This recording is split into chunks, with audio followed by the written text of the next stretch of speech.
औज़ुबिल्लाहिमिनश्शैतानिर्रजीम बिस्मिल्लाहिर्रहमानिर्रहीम। अस्सलामुअलैकुम dear aspirants, welcome back to again the learners groups. कहाँ हम सिर्फ CSS की थ्योरीज नहीं पढ़ते बल्कि पास्ट पेपर्स और CSS एग्ज़ाम को क्रैक करना सीखते हैं। तो पाकिस्तान अब क्रॉस रोड पर खड़ा है और अगर गलत टर्न लिया तो यही डेके हमारी लास्ट डेके बन जाएगी, क्योंकि सच ये है कि पाकिस्तान अब सिर्फ एक मसला फेस नहीं कर रहा बल्कि पॉली क्राइसिस फेस कर रहा है। पॉली क्राइसिस में क्या क्या है? हमारी इकॉनमी, पॉलिटिक्स, क्लाइमेट और सिक्योरिटी सब एक साथ पाकिस्तान को डस रहे हैं। अगर आपका टारगेट पाकिस्तान में सर्विसेज, पाकिस्तान पुलिस सर्विसेज और फॉरेन सर्विसेज है तो ये वीडियो स्किप करना ऐसे है जैसे आप 20 मार्क्स को रिस्क पर लगाना। तो आज के इस लेक्चर में इंशाल्लाह हम इस क्वेश्चन जो हमारे पास करंट अफेयर का Pakistan poly crisis question number 2 current affair 2026 का क्वेश्चन है, उसकी पहले आउटलाइन बनाएंगे, फिर उसको आपको उसके फैक्ट्स एंड फिगर देंगे और उसके साथ ये भी बताएंगे कि 2026 के जो भी पेपर हुआ इसमें टॉपर्स ने इसको कैसे अटैम्प्ट किया। तो शुरू करते हैं अपना लेक्चर्स। अगर आप हमारे चैनल पर न्यू हैं तो हमारे चैनल द लर्नर ग्रुप को सब्सक्राइब कर लें। अगर हमारी पढ़ाने का आपको तरीका पसंद है तो इसको हमारी वीडियो को लाइक करें और अपने कमेंट सेक्शन में बताएं कि आपको वीडियो कैसी लगी और इसको मज़ीद कैसे बेहतर किया जा सकता है। और अपने उन कोलीग्स के साथ शेयर करें जो CSS और PMS की तैयारी कर रहे हैं और ख़ास तौर पर वो पास्ट पेपर्स की तैयारी कर रहे हैं, तो उनके लिए वीडियो इंतहाई मुफीद है। तो शुरू करते हैं अपना लेक्चर। तो पहले उसकी कोटेशन पढ़ते हैं। कोड उसने दिया कि ये स्टेटमेंट दिया, स्टेटमेंट देखते हैं। Pakistan stands at a decisive turning point, जैसे मैंने पीछे अपनी स्टोरी में बताया, वेयर क्लाइमेट शॉक्स, एक climate shocks, rapid population growth, governance gaps और ट्रांजिशनल सिक्योरिटी थ्रेट्स और intense physical stress are converging, यानी एक जगह इकट्ठे हो रहे हैं। टू हाइटन यानी नुकसान कर रहे हैं, शो कर रहे हैं, बड़ा कर रहे हैं नेशनल वर्नेबिलिटी, पाकिस्तान की वर्नेबिलिटी को। ठीक हो गया, ये तो हो गया हमारी उसने स्टेटमेंट दे दी है। इसको कहता है, इसको कहता है critical evaluate the above statement, कि इसकी स्टेटमेंट को एवेलुएट करो। एंड प्रोज पॉलिसी मेजर्स, यानी वे फॉरवर्ड पॉलिसी मेजर्स बताओ for building stable secure and disaster resilience Pakistan. पहले स्टेबल, इकोनॉमिकल स्टेबल और सिक्योरिटी, वो सिक्योरिटिकली स्टेबल, टेररिज्म से बचाने के लिए, और डिज़ास्टर मैनेजमेंट यानी क्लाइमेट चेंज के बारे में हमें पॉलिसी मेजर्स बताओ, यानी वे फॉरवर्ड बताओ। तो ये हमारा होगा क्वेश्चंस। तो अभी हम स्टार्ट करते हैं अपनी आउटलाइन ऑफ द लेक्चर। हमारी आउटलाइन वैसे मैं पहले आपको बताया कि जब भी आपने पेपर अटैम्प्ट करना है तो सबसे पहले आपने उस क्वेश्चन की आउटलाइन बना लेनी है। जब आप आउटलाइन बना लेते हैं तो आपका वो कहते हैं कि दिमाग में बैठ जाता है कि मैंने इसको अटैम्प्ट कर दिया, वरना आपका दिमाग आधा देर सोचने में लगा देता है कि अभी कौन सा क्वेश्चन अटैम्प्ट करें। तो सबसे पहले उसने क्या क्या है कि क्लाइमेट चेंज। तो पहले हम इसका बताएंगे vicious cycle of vulnerability of Pakistan, जिसमें क्या ना हाइटनिंग वर्नेबिलिटी कन्वर्जेंस को है, वो हम डिस्कस करेंगे। तो उसके लिए हमने कन्वर्जेंस को बताएंगे, विशियस साइकिल बना देंगे आपको इसका लिए। विशियस साइकिल यानी कन्वर्जेंस कैसे कर रहे हैं,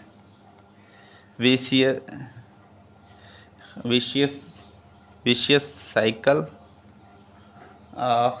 वर्नेबिलिटी, कि आप सब इकट्ठे होकर कैसे पाकिस्तान की वर्नेबिलिटी को नुकसान पहुंचा रहे हैं। उसके बाद बताएंगे आपको क्रिटिकल एवेल्यूएशन करेंगे। उसमें फिर उसमें क्या क्या है, क्रिटिकली एवेल्यूएट। पहले हम इसके जो 5 नंबर का समझ गए, आपको ये बताएंगे, विशियस साइकिल बताएंगे 5 नंबर का हो सकता है। उसके बाद कहता है वो क्रिटिकली एवेल्यूएट करो अबव स्टेटमेंट, स्टेट को हम क्रिटिकली एवेल्यूएट करेंगे, क्रिटिकली एवेल्यूएशन करेंगे, एवेल्यूएशन ऑफ द स्टेटमेंट। उसने स्टेटमेंट दी उसको ये जो स्टेप्स हैं वो कैसे वो करेंगे। उसके बाद नंबर 3 क्या करेंगे हम, उसके बाद हम करेंगे काउंटर आर्गूमेंट से करेंगे या क्रिटिकल से करेंगे। काउंटर आर्गूमेंट्स बताएंगे कि ये जो चीज़ें हैं नुकसान तो बचा रही हैं, या क्रिटिकल एनालिसिस। ये नेगेटिव पॉइंट्स वगैरह हम इसको बताएंगे, पॉजिटिव पॉइंट्स क्या हैं। क्रिटिकल एनालिसिस होता है कि अगर आप पॉजिटिव, उसने नेगेटिव पूछा तो नेगेटिव के साथ पॉजिटिव बताएंगे तो उसको क्रिटिकल एनालिसिस कहते हैं। तो फिर हम इसका क्रिटिकल एनालिसिस करेंगे, काउंटर आर्गुमेंट्स करेंगे और उसके बाद आपको बताएंगे वे फॉरवर्ड। वे फॉरवर्ड ठीक हो गया। तो आपकी ये क्रिटिकल एनालिसिस आपका 6 नंबर का ये हो जाएगा और 6 नंबर का ये, और ये आर्गुमेंट से 3 नंबर का आपको हो जाएगा। तो इस तरह आपके 20 नंबर हैं। अगर आप हमारे इसी जिसमें आपको पढ़ा रहा हूँ, अगर आप इसी तरह क्वेश्चन को अटैम्प्ट करेंगे तो मैं उम्मीद करता हूँ कि आप 16+ मार्क्स ईजिली ले सकते हैं अपने एग्जाम क्वेश्चन पेपर में, 16+ मार्क्स।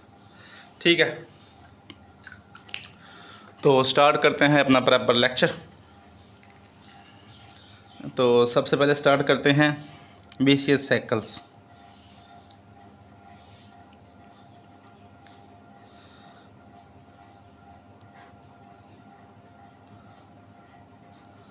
विशियस साइकिल,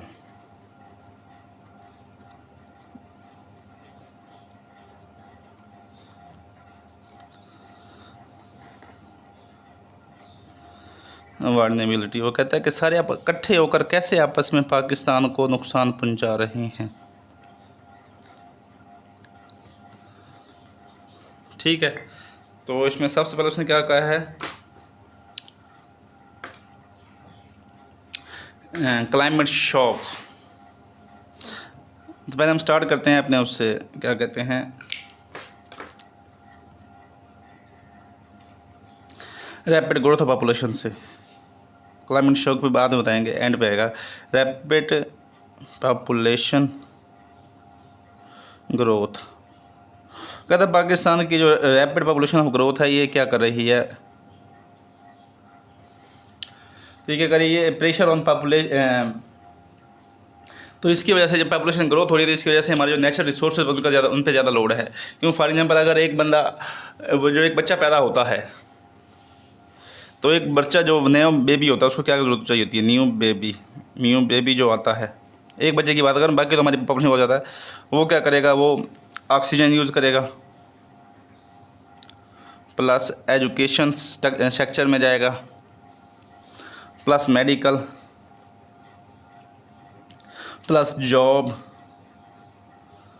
इस तरह ये चीज़ें उसको ज़रूरत होती हैं। उसके बाद उसको स्टेट सब्सिडी चाहिए होती है, सब्सिडी प्लस इलेक्ट्रिसिटी। तो ये चीज़ें वो कहता है कि जो हमारे पास ऑलरेडी जो रिसोर्सेज की कमी है, हमारे पास, उसके ऊपर ये क्या करता है, एक्स्ट्रा स्ट्रेस डालता है। ये जो बच्चा है उसके ऊपर स्ट्रेस, यानी उसके ऊपर मज़ीद लोड डाल देता है, स्ट्रेस। उसके बाद वो कहता क्या करता है, उसके बाद हमारी जो स्टेट की जो वो है पुलिस, वो क्या कहते हैं, जो रिसोर्सेज हैं हमारे, उसके बाद जो हमारे पास जो गवर्नेंस के जो हैं इंफ्रास्ट्रक्चर है, गवर्नेंस मॉडल है, वो कम आबादी इतना कम्पिटेंट नहीं है, जिसकी वजह से क्या देता है कि वास्ट, तो जिसकी वजह से क्या होता है कि इनका जो लिविंग स्टैंडर्ड होता है, जब ये चीज़ें पूरी नहीं कर पाता एक बच्चा, तो उसकी वजह से क्या हो जाता है, उनका बैड स्टैंडर्ड ऑफ लिविंग बन जाता है, bad standard of living standard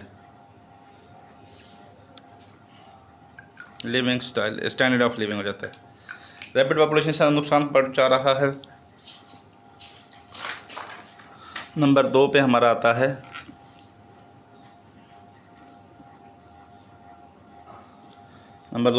governance gaps and policy failures.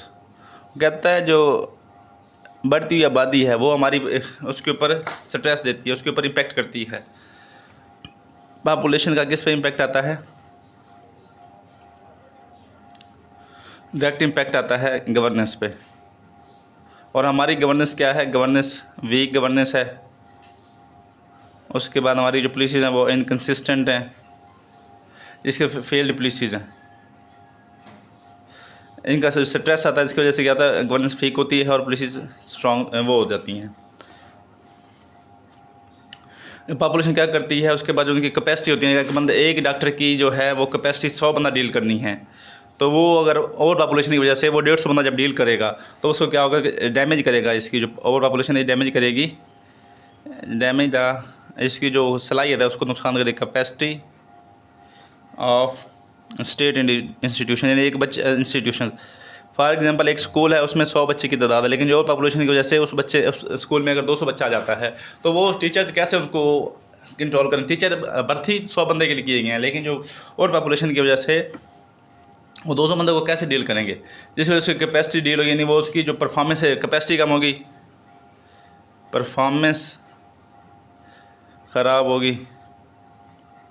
उसके बाद क्या कर जाए, एक फ़र्ज मैं आपको स्कूल की मिसाल देता हूँ कि स्कूल में अगर एक क्लास के 30 बच्चे हैं तो उस पर अच्छा वो फोकस कर पाएगा कि 100 बच्चे पे, तो इसकी वजह से वो 100 बच्चे पे फोकस तो नहीं कर पाएगा, लेकिन 30 बच्चों में क्या करेगा, वो क्रिएट करेगा इन इक्वल डिस्ट्रीब्यूशन। स्टेट होगी तो रिसोर्सेज करेगा, अगर टीचर होगा तो फोकस करेगा in equal distribution of resources. तो स्टेट का ये हाल है, अगर टीचर होगा तो ये कह रहा है फोकस को डिवाइड एंड डिस्ट्रीब्यूट करेगा। वो जो आगे टॉप पे अगर जो 150-30 बच्चा बैठा है उस पर वो ज़्यादा फोकस कर पाएगा, जो पीछे 100 बंदा बैठा है वो उस पर फोकस नहीं कर पाएगा। तो हमारी गवर्नमेंट की भी यही हालत है कि ओवर पॉपुलेशन की वजह से ये हाल हो रहा है। और उसके बाद औकात ये भी होगा कि जो टीचर की परफॉर्मेंस है वो भी वीक होगी, क्योंकि वो अगर 100 बच्चों को लेकर चलने की कोशिश करेगा तो उसके जो टॉप के जो बच्चे हैं वो भी ज़ाया हो जाएंगे, वेस्ट ऑफ रिसोर्सेज भी होगा। जब ये स्टेट भी जब वो सबको कवर करने की कोशिश करेगी तो वो उसके वेस्ट ऑफ रिसोर्सेज होंगे। तो इस तरह ये नुकसान पॉपुलेशन गवर्नेंस गैप्स को और पुलिस फेलियर पे फोकस कर रही है। नंबर 3 क्या है, शदीद सेवर फिजिकल स्ट्रेस। उसके बाद जब हमारे पास वो कहता है कि गवर्नेंस फेलियर्स होंगे, हमारे पास कम्पिटेंट लोग नहीं होंगे, तो उससे हमारा क्या होगा, फिर हमारी जो फाइनेंशियल पॉलिसीज़ हैं वो भी फेल होंगी। गवर्नेंस गैप की वजह से हमारा क्या होगा, फाइनेंशियल जो पॉलिसीज़ होंगी वो भी फेल होंगी। जब फेल होंगी तो उसका क्या रिज़ल्ट आएगा, तो उसका हमें पॉलिसीज़ फेल होंगी तो उसके बाद क्या रिज़ल्ट आएगा, उसका हमें आएगा फिजिकल डेफिसिट आएगा। इसको पूरा करने के लिए हम लोन लेते हैं, फिजिकल डेफिसिट आएगा, प्लस करंट अकाउंट डेफिसिट आएगा, प्लस बैलेंस ऑफ पेमेंट्स का इशू आएगा। उसके बाद हम किस में फंस चुके होंगे, डेब्ट ट्रैप में फंस सकते हैं, बल्कि हम पाकिस्तान फंसा हुआ है। तो फाइनेंशियल पॉलिसीज़ की फेल होने की वजह से हमें ये चीज़ें ये मज़ीद नुकसान कर पा रही हैं। तो उसके बाद कहता है वो इसकी वजह से जब डेब्ट ट्रैप में हमारा जो बजट होता है उसमें मोस्टली हमारा जो 50% बजट है, पाकिस्तान का जो स्टेट बजट है वो 50% से भी ज़्यादा, मोर देन 50% किस में चला जाता है, वो डेब्ट सर्विसिंग में चला जाता है, डेब्ट सर्विसिंग में चला जाता है, यानी पुराने लोन वापसी करने में चला जाता है, और बाकी जो रिमेनिंग होता है वो डिफेंस में चला जाता है। तो जिसकी वजह से पाकिस्तान के पास अपनी वो कहता है डेवलपमेंट प्रोजेक्ट्स के लिए डेवलपमेंट फंड में कमी होती है। उसके बाद पाकिस्तान के लिए वो कहता है क्लाइमेट रिजिलियंट इंफ्रास्ट्रक्चर डेवलप करने के लिए पैसे नहीं होते, जिसके फंड की कमी होती है। और पॉपुलेशन को कंट्रोल करने के लिए हमारे पास वो स्टेट सब्सिडीज़ नहीं होती, यानी कॉन्डोम्स के जो वगैरह जो होती हैं या फिर इंटरसेप्टिव मेडिसिन होती हैं वो हम नहीं दे पाते, तो वो भी हमारी पॉपुलेशन कंट्रोल भी के लिए भी फ़ंड कम हो जाता है। ठीक है, तो ये चीज़ें इम्पेक्ट कर रही हैं, इस तरह सर के चलता है। नंबर 4 है क्लाइमेट चेंज।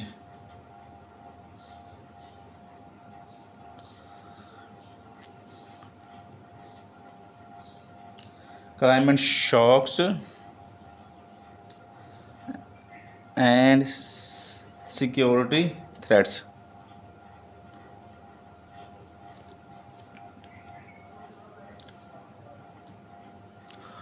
कहता जब हमारे पास इसका इम्पैक्ट इस पे आया और इसका इम्पैक्ट जब हमारे पास वो कहता है फंड ही नहीं है, lake fund for dams plus climate resilient infrastructure plus climate adaptations infrastructure की कमी है। ये क्यों हो रहा है? क्योंकि हमारे पास फंड नहीं है। हमारे पास लेक ऑफ फंड है कि हमारे पास फंड के ऊपर की वजह से हमारे पास फंड की कमी है।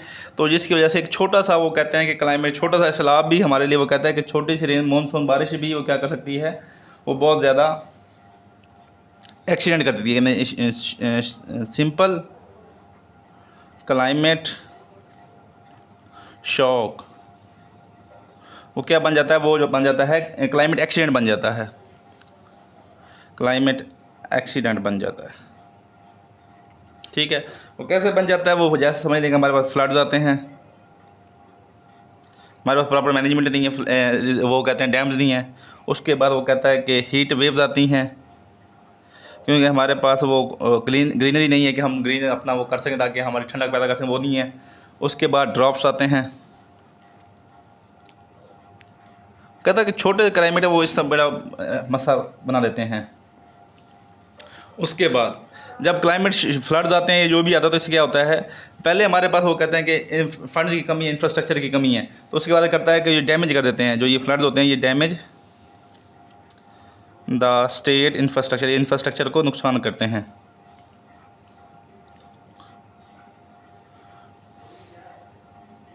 प्लस वो क्या करते हैं, इकोनॉमिक स्टेबिलिटी लाते हैं। इसके बाद इसका जब स्टेट इंफ्रास्ट्रक्चर नुकसान करते हैं, उसके बाद क्या आता है, इसके रिजल्ट क्या आते हैं कि पॉवर्टी बढ़ती है, क्योंकि वो गुर्बत, अभी पीछे इसका मैं फैक्ट आपको बताऊंगा, गुर्बत करती है। फूड सिक्योरिटी बढ़ती है, क्योंकि हमारा इंफ्रास्ट्रक्चर रास्ते सैलाब आता है, रास्ते बंद कर देता है, रास्ते बंद कर देता है तो गुर्बत आती है कोई, जो उसके बाद फूड इनसिक्योरिटी इसमें होती है कि ये हमारे एग्रीकल्चर लैंड को नुकसान करता है। उसके बाद ये क्या रिजल्ट लेके आते हैं, इसकी वजह से इकोनॉमिक इंस्टेबिलिटी लेके आता है, इकोनॉमिक इंस्टेबिलिटी। तो ये कहता है कि सब आपस में मिलकर ही अपने वो पाकिस्तान को नुकसान पहुंचा रहे हैं। तो अब हम इसको अपना डायग्राम स्टार्ट बनाएंगे विशियस साइकिल की। तो सबसे पहले स्टार्ट करते हैं, पहले हमने रैपिड पॉपुलेशन कहा था, रैपिड पॉपुलेशन ग्रोथ। इसको यूँ किया, यहाँ ले जाएंगे हम governance gaps plus policy failures. Governance gaps ये आप पेपर में बना सकते हैं, ज़्यादा खूबसूरत लगेगा। उसके बाद इनकी वजह से क्या होता है, इनकी वजह से होता है सेवरल फिस्कल क्राइसिस, ये स्ट्रेस या स्ट्रेस, इसके ऊपर फिस्कल शदीद फिस्कल स्ट्रेस आता है। उसके बाद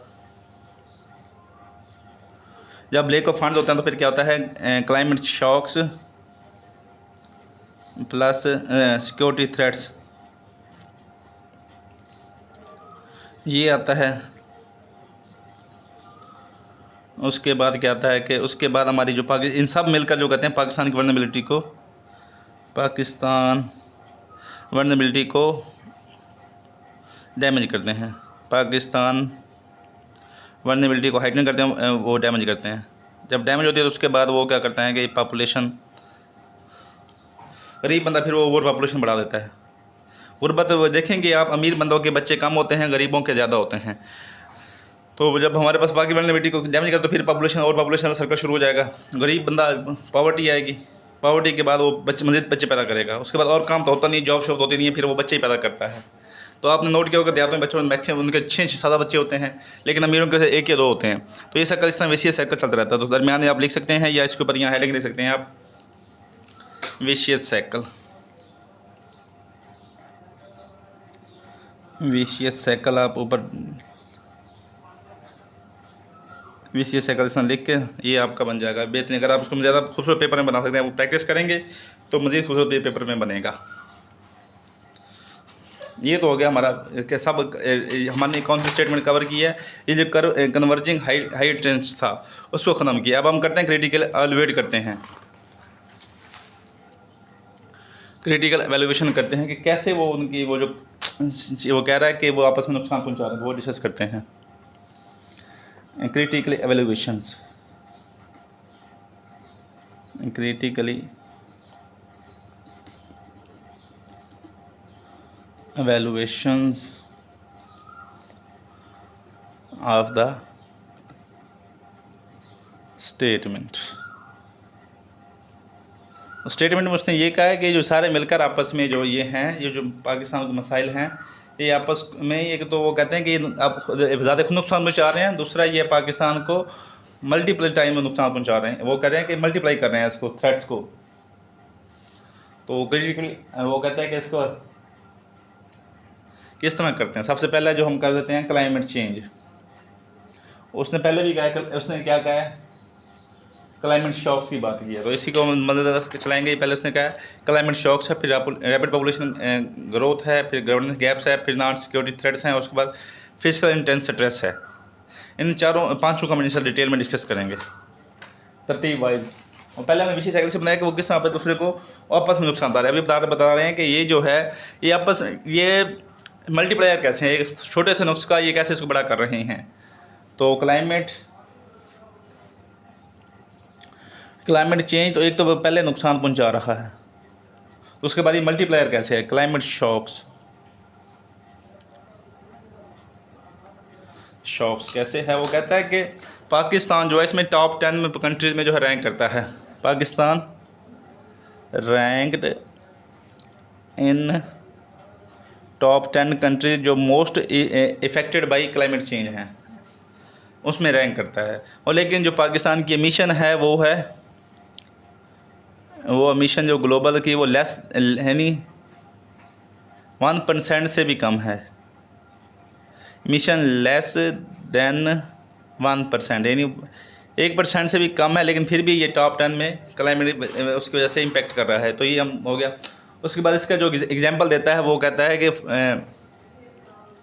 ये हो गया, उसकी रैंक हो गया, इंट्रोडक्शन हो गया। अब हम वो कहते हैं कि मल्टीप्लायर कैसे है, एज ए मल्टीप्लायर, यानी वो मजीद को कैसे वो कन्वर्ज कर रहा है कि एक साथ 10 से कस रहा है। इसको हम देखेंगे मल्टीप्लायर, एज ए मल्टीप्लायर कैसे है। तो इसकी मिसाल देता है कि फ्लड के जो इसका सबसे बड़ी मिसाल थी वो है फ्लड कौन सा 2022 में जो आया था। इसने क्या किया था, फ्लड ने 33 मिलियन पीपल को इसने क्या किया था, इफेक्ट किया था, डिस्प्लेस किया था, इनकी ज़िंदगियों पे इनका फ्लड ने असरअंदाज किया था। ठीक है। उसके बाद उसने क्या किया था, फ्लड ने क्लाइमेट शॉक ही था एक, 30 बिलियन डॉलर्स का पाकिस्तान को नुकसान पहुंचाया, डैमेज किया था इसने, डैमेज लॉस। यानी इसने 30 बिलियन में 1 बिलियन के लिए IMF की मिन्नतें कर रहे होते हैं, लेकिन सिर्फ सैलाब ने हमें 30 बिलियन रुपीज़ का वो नुकसान किया था। उसके बाद इसने क्या किया, इसने फूड इनसिक्योरिटी को क्रिएट किया, फूड इनसिक्योरिटी। इसलिए हमने यूक्रेन से काकर साहब ने फूड गंदम इंपोर्ट की थी। ठीक हो गया।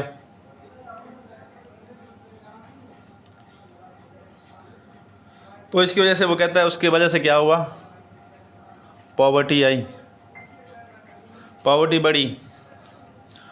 उसके बाद वो कहता है कि पोवर गवर्नेंस हुआ, उनके जब वो कहता है कि इंफ्रास्ट्रक्चर गिर जाएगा तो वो स्टेट की रेट कहाँ रह जाएगी, जब पुल्स ही टूट जाएंगे या फिर वो रोड्स टूट जाएंगे तो स्टेट की वो क्या अपने आप को कैसे कंट्रोल कर पाएगी। तो इसकी वजह से क्या हुआ, पोवर गवर्नेंस हुई। तो इसकी वजह से क्या हुआ, पॉवर्टी की वजह से क्या हुआ कि अर्बनाइजेशन की तरफ अर्बनाइजेशन बढ़ गई,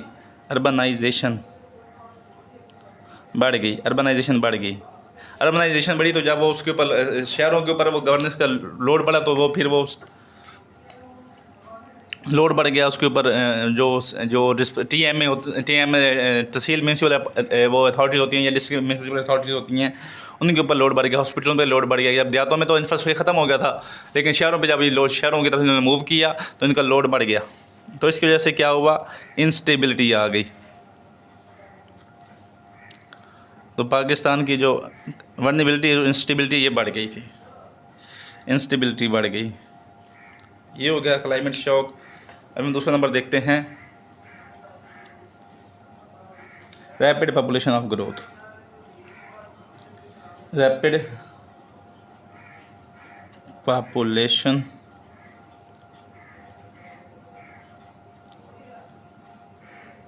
ग्रोथ। ठीक है, वो कहता है कि अभी पाकिस्तान का स्टेटस क्या है। ये जो पॉपुलेशन है, ये एक डबल एज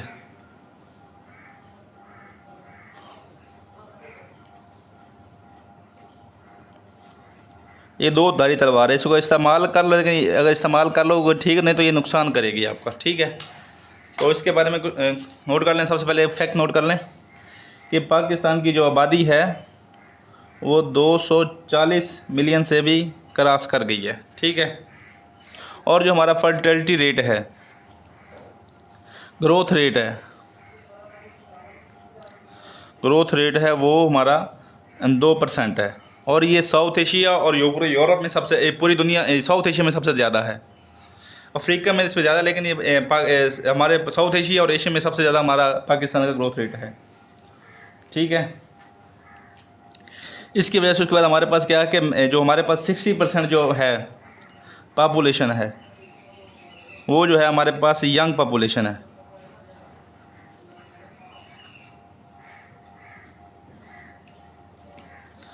और ये कहते हैं कि इसको हम, ये हमारा एसेट भी हो सकता है। जो पॉपुलेशन है हमारी, ये हमारा एसेट भी बन सकता है और लाइबिलिटी भी बन सकता है।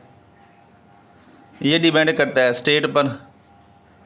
एसेट कैसे बन सकता है? एसेट तब बनेगा जब इसके अंदर ह्यूमन कैपिटल में स्टेट इन्वेस्टमेंट करेगी। ह्यूमन कैपिटल में इन्वेस्टमेंट करेगी।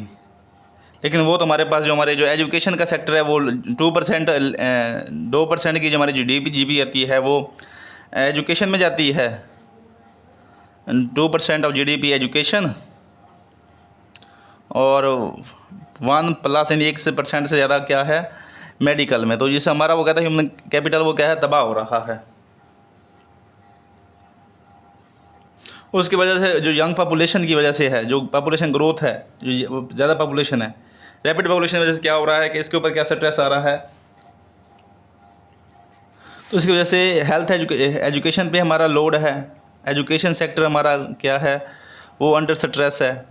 मेडिकल सेक्टर जो है हमारा अंडर स्ट्रेस है। उसके बाद हमारे पास ओवर क्राउडिंग देखने को मिलती है।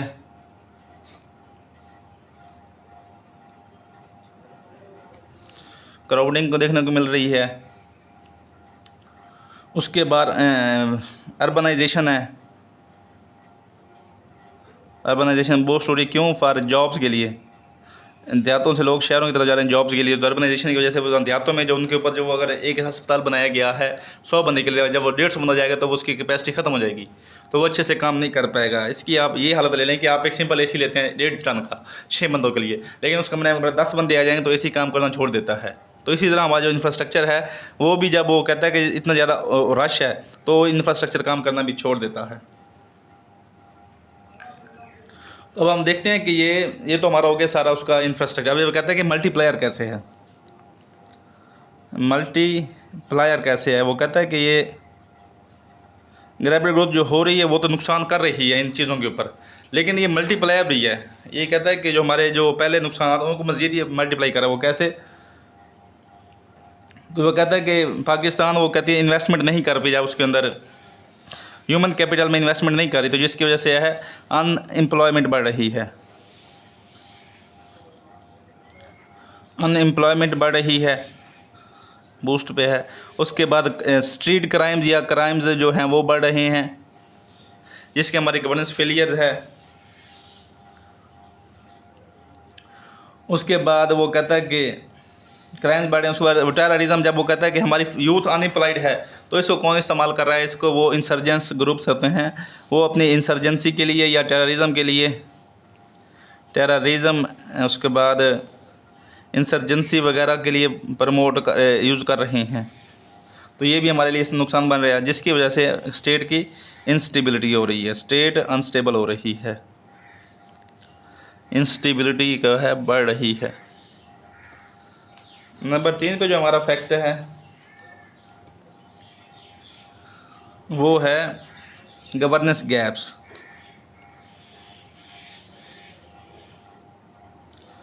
गवर्नेंस गैप्स, ये क्या है, रूट काज ऑफ फ्रेजिलिटी, यानी इकनॉमिक हमारी जो इंस्टेबिलिटी है उसकी सबसे मेन वजह है, रूट काज क्या है, गवर्नेंस गैप्स हैं।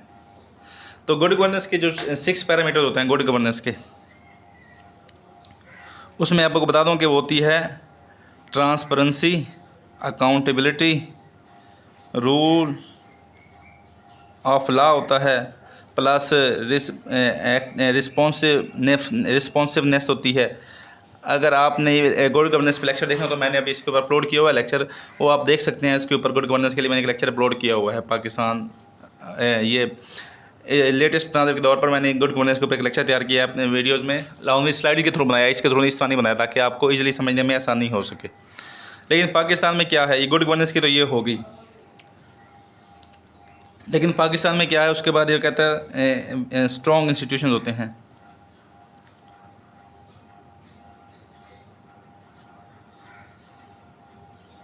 ठीक है, अब लेकिन पाकिस्तान में क्या है, यहाँ लेक ऑफ ट्रांसपेरेंसी है, यानी यहाँ ट्रांसपेरेंसी का नामो निशान यानी शफाफियत का नाम ही नहीं है।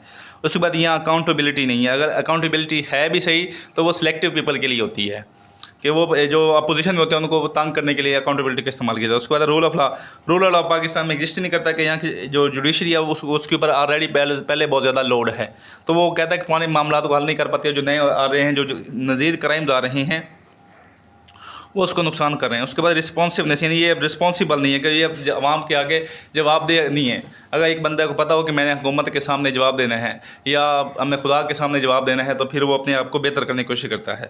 उसकी वजह हमारे इंस्टीट्यूशन है वो स्ट्रॉन्ग नहीं है।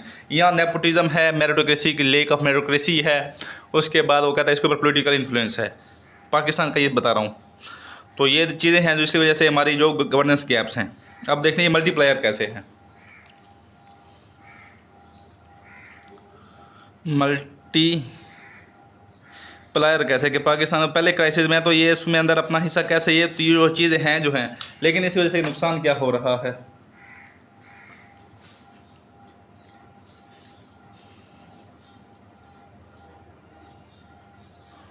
तो ये वो कहता है कि इसकी वजह से इंस्टीट्यूशनल डिके आ रहा है, हमारे जो इंस्टीट्यूशन है वो तबाह हो रहे हैं। इंस्टीट्यूशन फॉर एग्जांपल जो हमारे स्टेट ओन इंटरप्राइजेज हैं, जैसे PIA स्टील मिल है, या फिर वो OGDCL है, या फिर वो जो गैस है, या डेस्टोज हैं, नेपरा है, जो ये क्या हो रहे हैं, ये तबाह हो रहे हैं। इंस्टीट्यूशन जो हमारे हैं तबाह हो रहे हैं, इसलिए उनको हर साल सब्सिडी देनी पड़ती है। इन चीज़ों की वजह से इनको वो तबाह हो रहे हैं और हमें इनको हर साल सब्सिडी देनी पड़ती है ताकि इनको हम चला सकें। उसके बाद ट्रांसपेरेंसी ना होने की वजह से वो लोगों को उनके ऊपर एतबार भी नहीं है कि वो कहता है कि फॉर एग्जाम्पल आपको सिंपल सी मिसाल देता हूँ कि इसकी वजह से वो कहता है कि करप्शन बढ़ रही है, डिके हो रहा है। उसके बाद इसमें क्या हो रहा है, करप्शन बढ़ रही है। उसकी वजह से इनकन्सिस्टेंट पॉलिसीज़ आ रही हैं कि उनके बाद जैसे ही वो चेंज होता है पॉलिसी, वो इनकन्सिस्टेंट पॉलिसी, वो कहता है कि मैं ये मुल्क को बेहतर बना सकता हूँ और कोई जो पॉलिसी आ रही है वो गलत आ रही है, तो वो जो नया बंदा आता है वो पॉलिसी नहीं बनाना शुरू कर देता है, जिसकी वजह से इनकन्सिस्टेंट पॉलिसी तो अपना असर नहीं दिखा पाती। वो कहता है कि एक पौधे को 5 साल लगते हैं पूरा होने में, तो ये कहता है कि हम 1 साल में अपना ऑब्जेक्टिव ले लेंगे। तो इसमें इसकी वजह से क्या होता है, इनकन्सिस्टेंट पॉलिसी नहीं होती। फिर क्या कहता है, जब कंसिस्टेंट पॉलिसी नहीं होती तो लॉन्ग टर्म प्लानिंग नहीं होती, लॉन्ग टर्म प्लानिंग भी नहीं होती, लॉन्ग टर्म प्लानिंग भी नहीं होती, शॉर्ट टर्म प्लानिंग होती है। उसके बाद क्या आता है,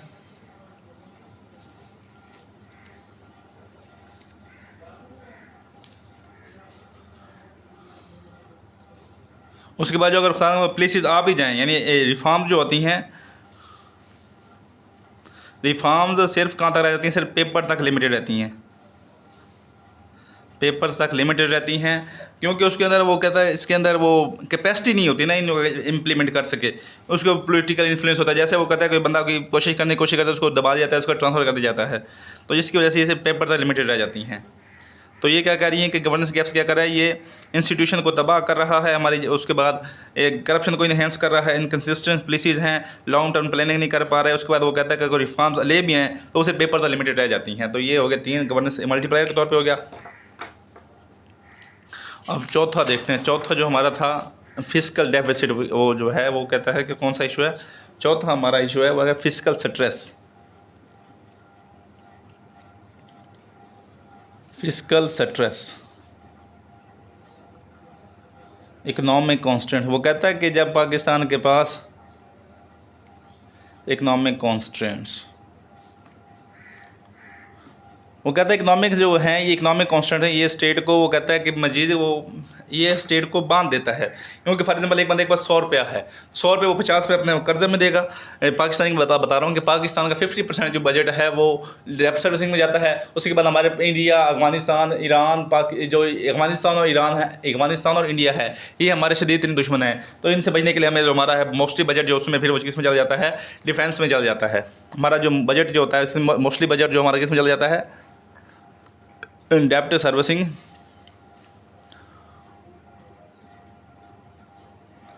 प्लस डिफेंस में चला जाता है। हमारे दुश्मन है हमारे पास है, इनको इसलिए हमारा जो मोस्टली जो बजट है जो बड़ा चंक है, लाइन शेयर से कहते हैं, लाइन शेयर कह सकते हैं, ये लाइन शेयर आप कह सकते हैं, ये कहाँ चला जाता है, इन दो चीज़ों में चला जाता है। तो जब हमारे पास वो कहता है कि इस चीज़ों के लिए नहीं होता, उसके बाद बजट जो हमारा होता है, बजट किस पे होता है, बजट हमारा होता है अर्निंग प्लस एक्सपेंडिचर्स। इसके बाद वो कहता है जब हमारे पास इंस्टीट्यूशन में करप्शन है तो हमारी इसकी वजह से जो हमारी टैक्स जो जीडीपी रेशो है, टैक्स टू जीडीपी रेशो वो कम है, वो 9 to 10% है, और ये साउथ एशिया में सबसे कम है। हमारी अर्निंग थोड़ी होती है, उसके बाद हमारे कस्टम्स में भी करप्शन का मैंने पहले करप्शन होती है, या अर्निंग में भी करप्शन होती है। उसके बाद इसमें अजप्शन है, कुछ को पॉलिटिकल इकॉनमी है, पॉलिटिकल इकॉनमी वहाँ टैक्सेशन नहीं है। पॉलिटिकल इकॉनमी से मुराद ये है जिसमें पॉलिटिशियंस आ जाते हैं। इसमें पॉलिटिशियन क्या है, या तो वो लैंडलॉर्ड्स हैं, यानी इसकी वजह से हमारी जो एग्रीकल्चर सेक्टर है वो अंडर यानी वो टैक्स के अंडर नहीं आता। उसके बाद रियल स्टेट है, यानी वो रियल डेवलपर्स हैं, रियल स्टेट है। उसके बाद इंडस्ट्रियलिस्ट हैं, पाकिस्तान में जो वो हैं बड़े बड़े MNPs हैं, वो इंडस्ट्री ये चीज़ें हैं, और ये सब चीज़ें हैं ये टैक्स से इंजेप्टेड हैं। वो पाकिस्तानी टैक्स कहाँ से इकट्ठा कर रहा है, इसे इकट्ठा कर रहा है सैलरीज क्लास से, सैलरीज क्लास से, जिसकी वजह से वो बहुत ज़्यादा वो भी ज़्यादा तंग है।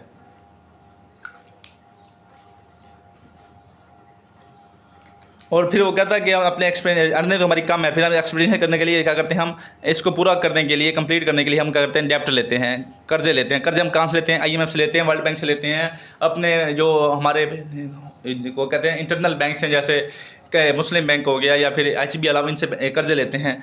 उसके बाद हम चाइना से भी कर्जा लेते हैं। जब कर्जे लेते हैं तो इनको वापसी भी करना होता है, तो हमारी डिपेंडेंस होती है। इसकी वजह से जो कहता है कि जब IMF हमें कर्जा देता है तो फिर वो करता है, IMF जब हमें कर्जा देता है तो वो कहता है कि अपनी सब्सिडीज़ ख़त्म करो। उसके बाद जो लेवी वो सब्सिडीज़ ख़त्म करो, अपने डेवलपमेंट है उसको ख़त्म करो, जिसकी वजह से हमें इन्फ्लेशन देखनी पड़ती है। और पाकिस्तान ने 30% भी इन्फ्लेशन देखी है 2023 के दरमियान। ठीक हो गया।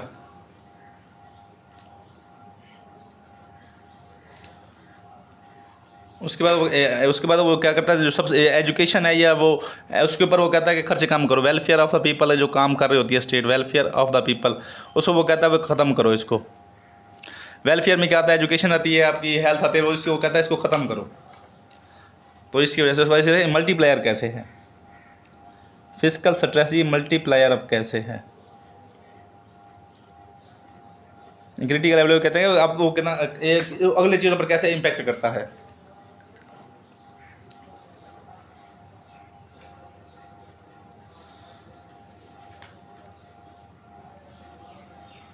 वो कहता है सबसे पहले जब ये हो, उसके बाद जब इनके पास फंड नहीं होता तो ये नो डैम्स, जब इनके पास पैसा ही नहीं होता तो ये नए डैम्स नहीं बना सकते वाटर, ताकि ये फ्लड को रोक सकें। फ्लड को रोकने के लिए इनके पास डैम्स नहीं होता। उसके पास क्लाइमेट रेजिलियंस, इन्वायरमेंटल, अर्ली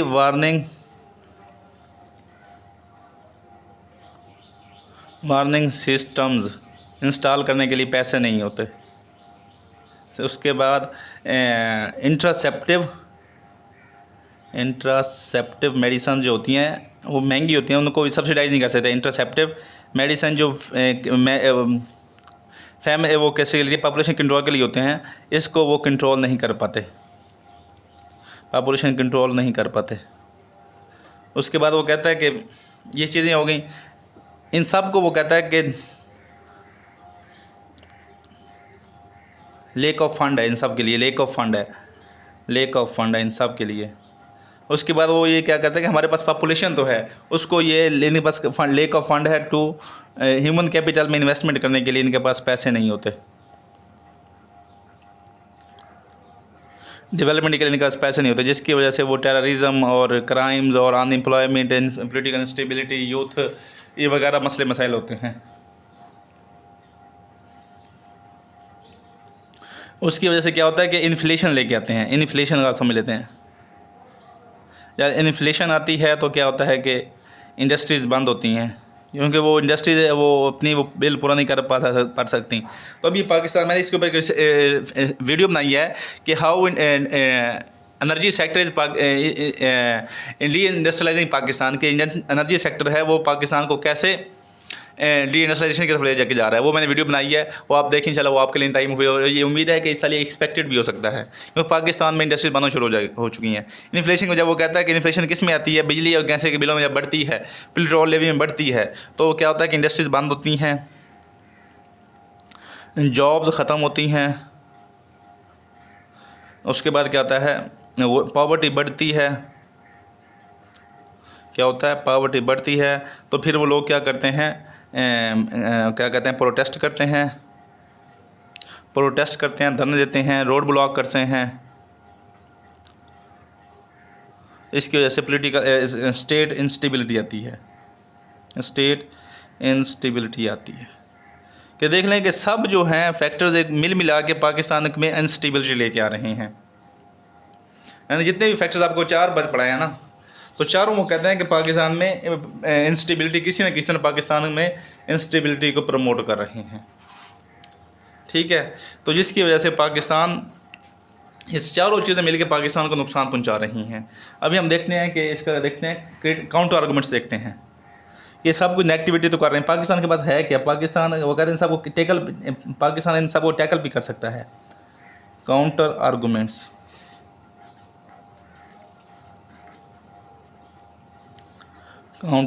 लेके आते हैं हम इसके लिए।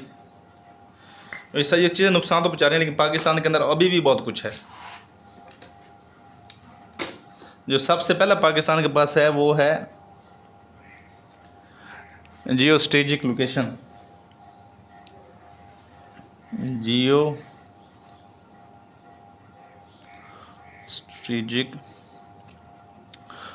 पाकिस्तान की जो लोकेशन है वो इंतहाई इम्पोर्टेंट है। ये है ग्लोबल पॉलिटिक्स और इकोनॉमिक्स में अहम अहमियत रखती है। ग्लोबल पॉलिटिक्स प्लस इकोनॉमिक्स में इंतहाई इम्पोर्टेंट हिस्सा रखती है। वो कहता है कि सी पैक हो गया प्लस ग्वादर पोर्ट हो गया, ये पाकिस्तान को एक बना सकते हैं, ये पाकिस्तान को ट्रेड हब बना सकते हैं। पाकिस्तान की जो लोकेशन है ये कहाँ है, ये ईस्ट एशिया और सेंट्रल एशिया रिपब्लिक के जो हैं एनर्जी रिचड कंट्रीज़ हैं, इनके लिए ये ट्रेड ईज़िली बना सकते हैं। इसलिए पाकिस्तान की जो जियो स्टेक लोकेशन है ये बहुत इंपॉर्टेंट है। नंबर 2 वो कहता है कि दूसरा हमारे पास कौन सा है, इसका भी फैक्ट नोट कर लें आप। पाकिस्तान, इसके बारे में कोटेशन नोट कर लें आप। काउंटर आर्गूमेंट्स में वो कहता है कि Pakistan is the zipper of the Eurasia connecting the economic dynamics of east Asia with energy rich region of central Asian republics and middle east. ये कौन कह रहा है? रॉबर्ट डी कपलान कह रहा है। दोबारा नोट कर लें, Pakistan is the zipper of the Eurasia connecting the economic dynamics of east Asia, with energy rich countries of middle east and central Asian republics. और ये कौन कह रहा है? ये रॉबर्ट डी कपलान कह रहा है। नंबर 2 है एग्रीकल्चर बेस।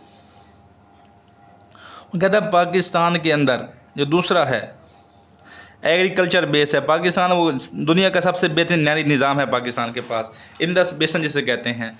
उसके बाद ये एग्रीकल्चर जो सेक्टर है वो पाकिस्तान की जो है 5% जो है वो उसको वो संभाला हुआ है इसकी लेबर को, यहाँ जॉब एम्प्लॉयमेंट दे रहा है। जो पाकिस्तान की 35% जो लेबर है वो इसमें इसके साथ बॉन्ड है। उसके बाद ये हमारी 25% हमारे जीडीपी का हिस्सा है, जीडीपी का हिस्सा है। अगर इसमें प्रॉपर इन्वेस्टमेंट की जाए तो ये पाकिस्तान के लिए इंतहाई उम्मीद, वो कहता है कि ये बेहतर बन सकता है और पाकिस्तान जो भी फूड इंपोर्ट कर होता है इसको एक्सपोर्ट करने के काबिल भी हो सकता है। तो इसके बारे में फैक्ट नोट कर लें आप। Agriculture remains the largest employer absorbing 35% of national work force. वो कहता है agriculture remains the largest employers absorbing 37+ of national labour force. और ये कौन कह रहा है? ये पाकिस्तान इकोनॉमिक सर्वे कह रहा है। नंबर तीसरा है वो कहता है यूथ पॉपुलेशन एंड रिमिटेंस। वो कहता है कि पाकिस्तान की जो यूथ है वो एक एसेट भी है, लाइबिलिटी भी। एसेट किस तरह है? वो यूथ पॉपुलेशन अगर इसको एसेट के तौर पर इस्तेमाल करें तो ये पाकिस्तान के लिए इंतहाई अहम हो सकती है, पाकिस्तान के लिए एसेट बन सकती है। लेकिन अभी बल्कि वो अभी भी एसेट है, क्योंकि वो कहते हैं कि पाकिस्तान में जैसे कोई भी बंदा ज़्यादा अनएम्प्लॉयड होता है तो वो किधर चला जाता है, उसको जो वो फ़ौरन चला जाता है, यानी वो इमिग्रेट हो जाता है, इमिग्रेंट बन जाता है, यानी वो बाहर के मुल्क चला जाता है और फिर वहाँ से वो हमें रेमिटेंसेस भेजता है। रेमिटेंसेस जो होती हैं ये हमारे पाकिस्तान के लिए बैकबोन का काम कर रही हैं कि पाकिस्तान का एक यहीं से अंदाज़ा लगा लें कि पाकिस्तान ने जो रेमिटेंसेस थे वो कितने हैं। पाकिस्तान के रेमिटेंसेस जो हैं वो 37 बिलियन डॉलर्स है, ठीक है, ये रेमिटेंसेस हैं। और पाकिस्तान की टोटल एक्सपोर्ट कितनी है? जो टोटल एक्सपोर्ट्स है वो है सिर्फ 30 बिलियन डॉलर्स।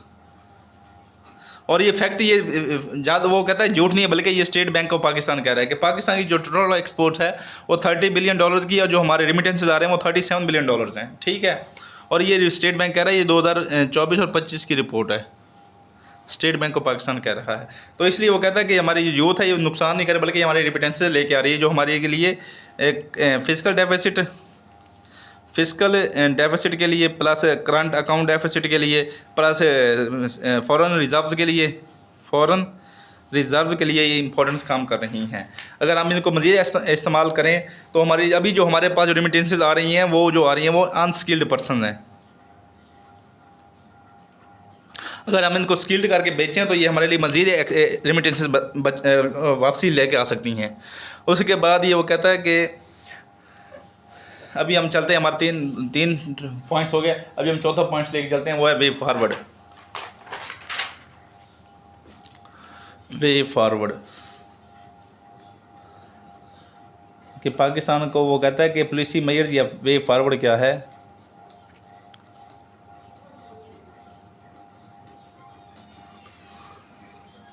वे फॉरवर्ड में सबसे पहला स्टेप है, इसको क्या करना चाहिए? इसको करना चाहिए climate resilience environment. Climate resilience कि पाकिस्तान को एक ऐसा इंफ्रास्ट्रक्चर चाहिए जो क्लाइमेट रेजिलियंस हो, रेजिलियंस एंड इन्वायरमेंटल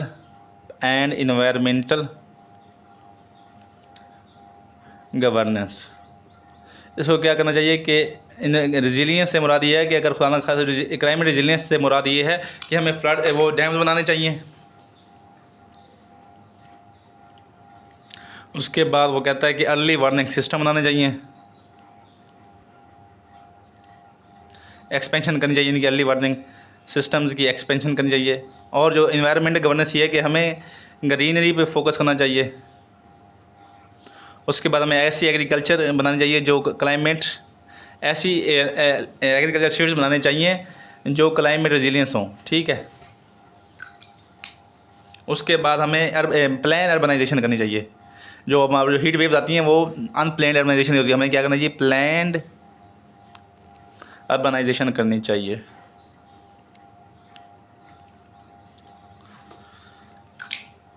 नंबर दूसरा पॉइंट है population management and population management and human Capitals कि पाकिस्तान को क्या करना चाहिए कि पहले तो इसको पॉपुलेशन को कंट्रोल करे, ठीक है। इसके लिए सब्सिडाइज करे या इनको पहले प्रोविंस जो भी सेंट्रल लेवल पे है मिनिस्ट्री ऑफ पॉपुलेशन कंट्रोल, उसको प्रोविंस से लोकल मैनेजमेंट से जो वो जो होते हैं लोकल हेल्थ वर्कर्स होते हैं उनके पास प्रोवाइड करें ताकि हम इनको कंट्रोल कर सकें। डिसेंट्रलाइज कर दें इसको, सही है, इसको सिस्टम को डिसेंट्रलाइज पॉपुलेशन मैनेजमेंट को क्या करें, डिसेंट्रलाइज करें। उसके बाद क्या करें, ह्यूमन कैपिटल में boast investment in human development, ठीक है। इसके लिए वो इन्वेस्टमेंट बढ़ा दें। इसमें कौन कौन सी होती है, एजुकेशन को जो 2 से 4% कर दें, वो हर डिमांड कर रहे हैं, और मेडिकल सेक्टर को जो 1.5% है इसको 3 से 4% कर दें। तो ये इस तरह करना चाहिए पाकिस्तान को। नंबर तीसरा स्टेप है, तीसरा वर्क है गवर्नेंस एंड इंस्टीट्यूशनल रिफॉर्म्स। वो कहता है कि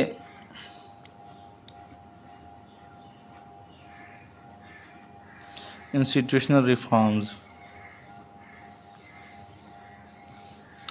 वो कहता है गवर्नेंस पे फोकस करें, जो गुड गवर्नेंस के पैरामीटर्स उनको पूरा करने की कोशिश की जाए, गुड गवर्नेंस को इंश्योर किया जाए। उसके जो पैरामीटर्स हैं, accountability, transparency, rule of law, responsiveness, public service delivery, improve public service, इनको इंश्योर करें हैं, इनको इंश्योर करें। उसके बाद जो स्टेट जो नुकसानदेह वो कहते हैं जो कर रही हैं स्टेट इंटरप्राइजेज जो नुकसान कर रही हैं या उनको सब्सिडाइज हम कर रहे हैं, उनको क्या करें, उनको प्राइवेटाइज करें, privatise the state owned enterprises. उसके बाद वो कहता है कि डिजिटलाइजेशन लेके आएँ, डिजिटलाइजेशन लेके आएँ, जिसकी वजह से हमारी जो करप्शन है वो कम होगी, डिजिटलाइजेशन और ई गवर्नेंस के थ्रू। वो कहता है कि ह्यूमन जो सरकारी मुलाजमी का किरदार कम होगा तो वो कहते हैं कि करप्शन भी कम होगी। तो इसके बारे में वो कहता है कि करप्शन एंड इकोनॉमिक रिफॉर्म, इधर क्या corruption plus physical leakages can be reduce 35%। वो कहता है कि 35% जो है हम जो करप्शन और फिनेंशियल जो कहता है फिजिकल मैनेजमेंट गलत होती है उसको हम कम कर सकते हैं through transparency and digitalisation. 35% improve कर सकते हैं किसी को, ट्रांसपेरेंसी और डिजिटलाइजेशन के थ्रू हम इसको इम्प्रूव कर सकते हैं। नंबर 4 कौन सा स्टेप है, वो है फिजिकल एंड इकोनॉमिक रिफॉर्म्स। वो कहता है कि हमारा जो हम लोन क्यों लेते हैं, हमारा बजट जो मोस्टली लोन में क्यों चला जाता है, उसकी वजह है कि हमारे पास अर्निंग कम है। अर्निंग कम क्यों है कि हमारे पास अर्निंग कम क्यों है कि हमारे पास टैक्स की कमी है, टैक्स और जीडीपी रेशो कम है। तो इसके लिए हमें क्या करना चाहिए कि हम जो एग्रीकल्चर है इसको टैक्स के अंदर लेके आएँ, रियल स्टेट जो है इसको टैक्स के अंदर लेके आएँ, रियल स्टेट, और जो उसके बाद जो डिटेलर्स हैं, दुकानदार हैं, इनको उसके अंदर लेके आएँ, टैक्स के अंदर लेके आएँ। उसके बाद जो इंडस्ट्रीज़ हैं, जो बड़ी इंडस्ट्रीज़ हैं, उनसे भी प्रॉपर टैक्स ले, जो वो कहते हैं कि मेजर टैक्स होता है वो लें, टैक्स नेट बनाए। उसके बाद जो है प्रॉपर वो कहते हैं कि बजटिंग प्रॉपर करें। नो मोर लोन पे पॉलिसी अपना, नो मोर लोन्स की पॉलिसी अपना कि हम मज़ीद और लोन नहीं लेंगे, ऐसी पॉलिसी लेके आएँ। तो इसके बारे में फैक्ट नोट कर लें। India's unified goods and services tax, India's unified goods and services tax brought millions of undocumented retails and informal business into formal tax net. तो पाकिस्तान को भी ऐसे जीएसटी लेनी चाहिए, यूनिफाइड गुड्स एंड ऐसी पॉलिसी लेनी चाहिए जिसके ज़रिए वो मिलियंस ऑफ वो कहते हैं कि अनडॉक्यूमेंटेड रिटेलर्स और इनफॉर्मल बिजनेस को लेके आ सकें। नंबर 5 है redefining national security, redefining national security. ये पाकिस्तान को अपनी जो नेशनल सिक्योरिटी है इसको रीडिफाइन करने की ज़रूरत है कि अब हम बॉर्डर बेस से निकलकर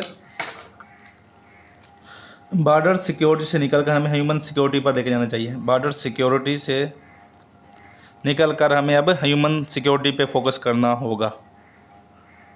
अगर आप मेरी प्लेलिस्ट में देखें तो मेरे पास है ह्यूमन सिक्योरिटी और पॉपुलेशन का एक वीडियो पड़ी है जो इसकी ह्यूमन सिक्योरिटी को बेहतर एक्सप्लेन करती है। उसके ऊपर जो इम्पैक्ट्स आ रहे हैं पॉपुलेशन के, वो रेप्रोडक्टिव पॉपुलेशन के, वो मैंने वीडियो बनाई है, वो इंतहाई आपके लिए मुफीद है, वो देखें। ह्यूमन सिक्योरिटी पे फोकस करना चाहिए। ह्यूमन सिक्योरिटी में क्या है, हमने अपनी उसकी जॉब्स प्रोवाइड करनी है इनको, उसके बाद इनको प्रॉपर एजुकेशन देनी है, उसे मेडिकल हेल्थ देनी है, उसके बाद इनको वाटर प्रॉपर साफ पानी देना है वगैरह वगैरह। तो इसके बारे में फैक्ट नोट कर लें। True national security is no longer just about guarding borders. ये पाकिस्तान की नेशनल सिक्योरिटी का एक हिस्सा है। वो कहता है कि true national security is no longer just about guarding borders, it is about guaranteeing the baseline economic, water and food security of every individuals within borders. दोबारा नोट कर लें। And the national security is no longer just about guarding borders, it is about the granting the baseline economic, water and food security of every individuals within the borders। और ये कौन कह रहा है? ये national security police of Pakistan है। Number 6 क्या है? Disaster risk reduction. उसके वो रिजेक्शन कैसे हो सकती है कि हमें क्या करना चाहिए, पहले जो है डिज़ास्टर मैनेजमेंट अथॉरिटी को अपग्रेड करना चाहिए। अपग्रेड करेंगे तो उसके बाद उस अपग्रेडेशन में क्या होगा, अपग्रेड नेशनल डिज़ास्टर मैनेजमेंट, इसमें क्या होगा, इसके लिए हमें अर्ली वार्निंग सिस्टम लगाने होंगे, उसके बाद इनकी प्रॉपर ट्रेनिंग करनी होगी, उसके बाद इनकी कैपेसिटी बिल्डिंग करनी होगी, उसके बाद जो वो होते हैं वो कहते हैं कि सर्वे वो ट्रेनिंग करवानी होगी, लोकल पीपल्स की ट्रेनिंग करवानी होगी। अगर खुदा न खास्ता हंसदा आप या तो उसको कैसे डील करना है, ट्रेनिंग करवानी होगी, ऑफ लोकल की करवानी होगी। उसके बाद हमें क्या करना होगा कि क्लाइमेट रेजिलियंस इंफ्रास्ट्रक्चर तैयार करना होगा, रेजिलियंट अर्बन प्लानिंग करनी होगी, और उसके बाद क्लाइमेट रेजिलियंस इंफ्रास्ट्रक्चर तैयार करना होगा। इसके ज़रिए हम जो इसका रिस्क का काम कर सकते हैं, रेजिलियंट इंफ्रास्ट्रक्चर।